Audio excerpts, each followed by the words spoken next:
Doctor Rabindranath राज, संपादक सामयिक कारवां, अपने पाठकों और देशवासियों से देश की आर्थिक व्यवस्था के संबंध में जो सवाल इस समय खड़े हो रहे हैं उन पर बात करने के लिए मुखातिब हूँ। हमारी जो देश की केंद्रीय सरकार है वो देश को $5 ट्रिलियन की इकोनॉमी की तरफ ले जाने की तरफ अग्रसर है। और इस बीच इस तरह की खबरें आ रही हैं कि भारतवर्ष के जो कंपनी के मालिकान हैं उनकी संपत्तियां बहुत तेज़ी से बढ़ रही हैं और गरीब जनता की आर्थिक स्थिति खराब होती जा रही है। अभी पिछले समय में मीडिया में खबरें आई कि अडानी साहब जो दुनिया के तीसरे नंबर के धनी व्यक्ति बन गए। अभी पिछले 1 जनवरी 2020 को उनकी $10 अरब की संपत्ति थी, जो 2 साल बाद $137 अरब हो गई। यानी 2022 में ही केवल उनकी $60.7 अरब की संपत्ति कैसे बढ़ गई। जिन वर्षों में लोग भूख से मरने वालों की संख्या बढ़ी, खुदकशी करने वालों की संख्या बढ़ी है, उन्हीं वर्षों में देश के संपत्तिदानों की संपत्ति कैसे बढ़ती जा रही है, ये सोचने का विषय है।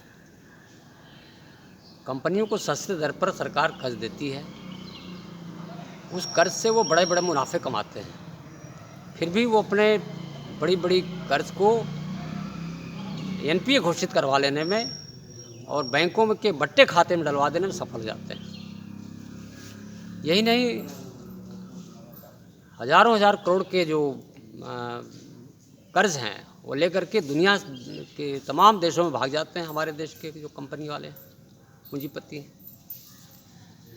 तो ये देश की जो जनता का पैसा इकट्ठा है बैंकों में, इसका फ़ायदा देश की बड़ी बड़ी कंपनियां उठा रही हैं। ये ठीक नहीं है। अडानी पर 2.2 लाख करोड़ का कर्ज है, टाटा पर 2.89 लाख का कर्ज है, मुकेश अंबानी पर 2.66 लाख कर्ज है, बिरला ग्रुप पर 2.2 लाख कर्ज है।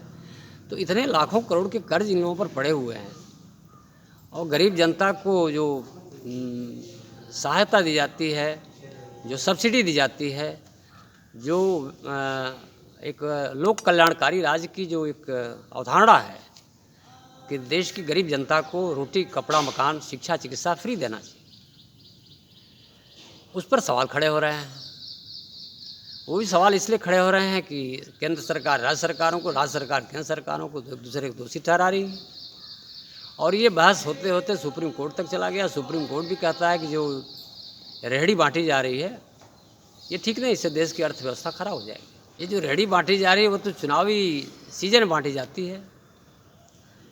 चुनावी सीजन जब आता है तो हर राजनीतिक दल अपने अपनी पार्टी की सत्ता हासिल करने के लिए जनता से वादे करता है, रेहड़ी देने की कोशिश करता है, वादे करता है। जो 70 सालों में देश की आम जनता को, गरीब जनता को आर्थिक आज़ादी नहीं मिल पाई, उनका हक है कि उनको शिक्षा, चिकित्सा और रोटी की व्यवस्था फ्री ऑफ कास्ट हो। लेकिन चुनावी मौसम में यह काम होता है, ये ठीक नहीं है।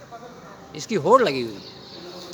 एक पार्टी दूसरे पार्टी की सत्ता से उखाड़ने के लिए, एक पार्टी अपनी सत्ता को कायम रखने के लिए रेहड़ी बांट रहा है और एक दूसरे की आलोचना भी कर रहा है। ये होड़ ठीक नहीं है। इस तरह से हमारे देश में जो अर्थव्यवस्था की स्थिति है वो सीधे सीधे कंपनियों को मुनाफा पहुंचाने वाली है और गरीबों को और आर्थिक तौर पर तबाह करने वाली है। ये देश की आम जनता को समझने की ज़रूरत है और ये सरकार भी इसमें सहयोग कर रही है। मीडिया भी इसको हाईलाइट करती है, उन चीज़ों को सही ढंग से नहीं प्रस्तुत करती है कि ये जो हो रहा है गलत हो रहा है। मैं इसीलिए सरकार से और ये जो आज की जो व्यवस्था है इससे असंतोष जाहिर करते हुए इस तरह के कारनामों को, चुनावी रेहड़ी को मैं बंद करने की बात करता हूँ, उसको परमानेंट करने की कोशिश करता हूँ कि हमेशा देश की जनता को ये सुविधाएं मिलनी ही चाहिए। जय हिंद।